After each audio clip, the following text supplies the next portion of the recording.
Thumbnail देखकर ही समझ गए होंगे कि मैं किस बारे में बात कर रहा हूँ।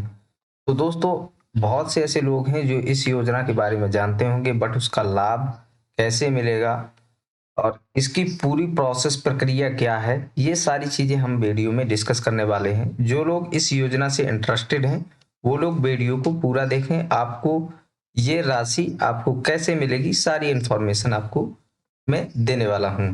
तो चलिए दोस्तों, शुरू करते हैं।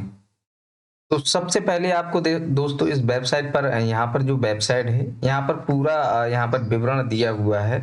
तो राष्ट्रीय पारिवारिक लाभ, ये ओनली उत्तर प्रदेश के निवासियों के लिए यह योजना है, जो कि इस योजना के तहत उन परिवारों को लाभ दिया जाता है जिनकी 60 वर्ष से कम उम्र में मृत्यु हो जाती है। उनको सरकार 30,000 रुपए की आर्थिक सहायता प्रदान की जाती है।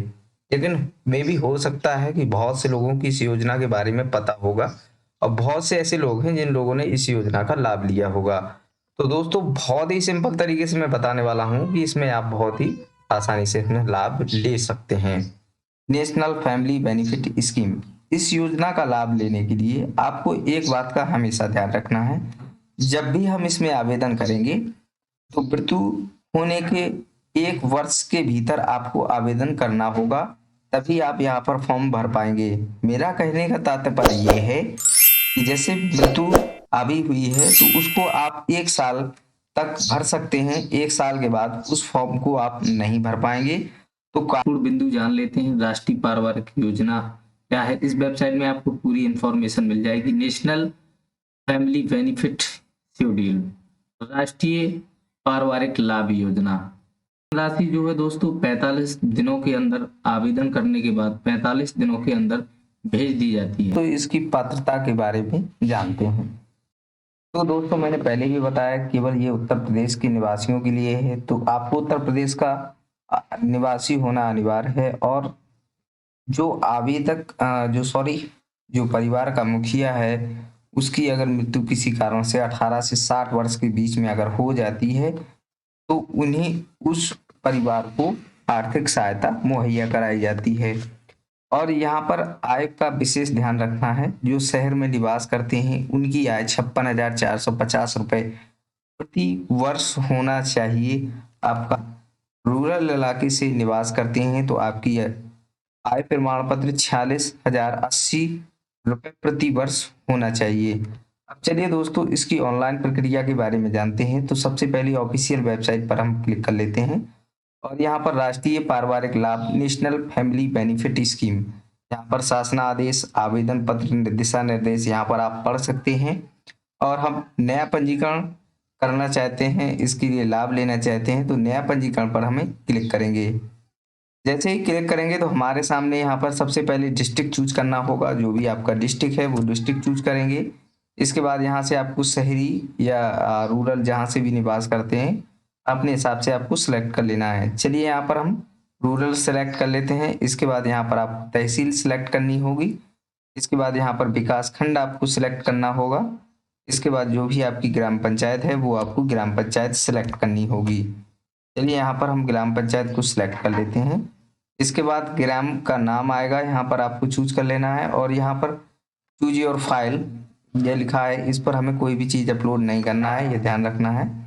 इसके बाद आवेदक का नाम यहाँ पर हम डाल देते हैं। नाम है तो जिनकी मृत्यु हो गई, अब इसमें आवेदन कौन कर सकता है? आवेदन उसके सगे संबंधी, उसके जो भी सगे संबंधी हैं वो यहाँ पर आवेदन कर सकते हैं। चलिए यहाँ पर हम डाल लेते हैं। इसके बाद लिंग का चुनाव करना है, जो भी लिंग हो। चलिए, इसके बाद पिता का नाम डाल देना है।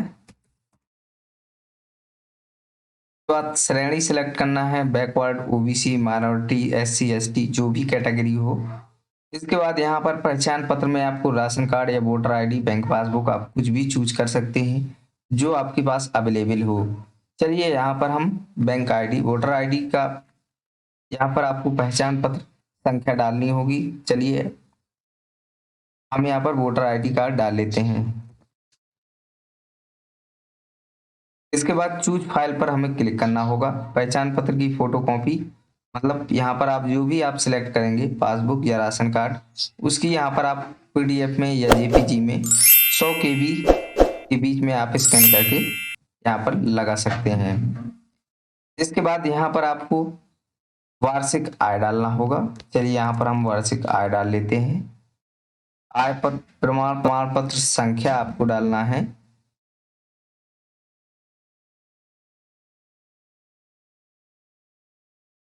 इसके बाद यहाँ पर आपको आवेदन संख्या डालना है, मोबाइल नंबर आप यहाँ पर डालना है। इसके बाद बैंक का नाम सिलेक्ट करेंगे, जो भी बैंक का नाम हो।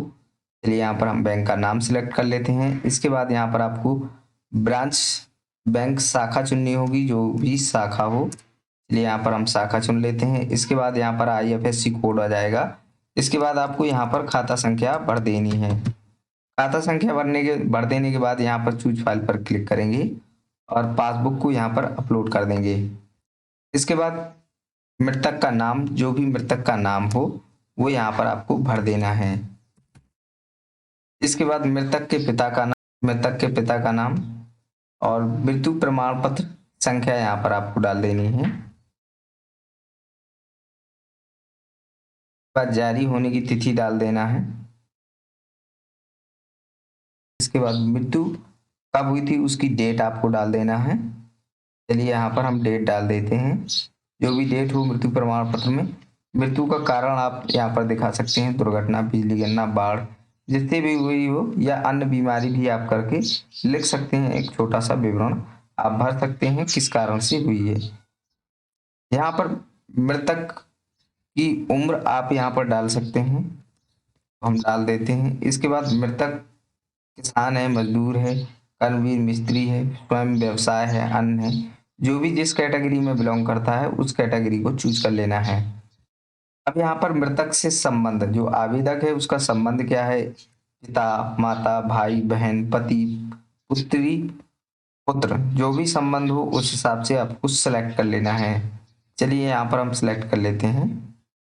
इसके बाद यहाँ पर आपको मृत्यु प्रमाण पत्र अपलोड करना होगा, यहाँ पर फोटो अपलोड करनी होगी, आय प्रमाण पत्र अपलोड करना होगा, मृतक की उम्र संबंधित प्रमाण पत्र, वोटर ID कार्ड, कुटुंब परिवार रजिस्टर की नकल, आधार कार्ड, इनमें से आप कोई भी डॉक्यूमेंट का चुनाव कर सकते हैं।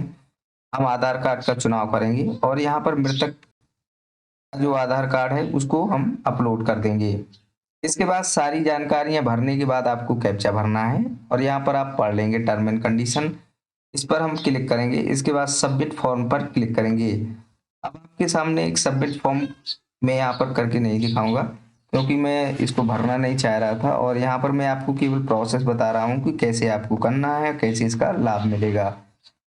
अब ये फॉर्म भरने के बाद आपको एक प्रिंट आउट मिलेगा, वहाँ प्रिंट आउट आपको निकाल लेना है और जो भी आपने दस्तावेज इसमें लगाए हैं वो सारे आपको फोटो कॉपी अलग से करना है और इन दस्तावेजों को अपने जो भी आपकी तहसील लगती हो वहाँ पर जाना है। वहाँ पर जो भी आपके लेखपाल होते हैं उन लेखपाल के पास ऑलरेडी वो प्रिंट पहुँच चुका होगा ऑनलाइन, तो उन लोगों को वहाँ पर आपको रिपोर्ट लगवा देनी है या अपने स्तर से भी वो लगा देगा लेखपाल।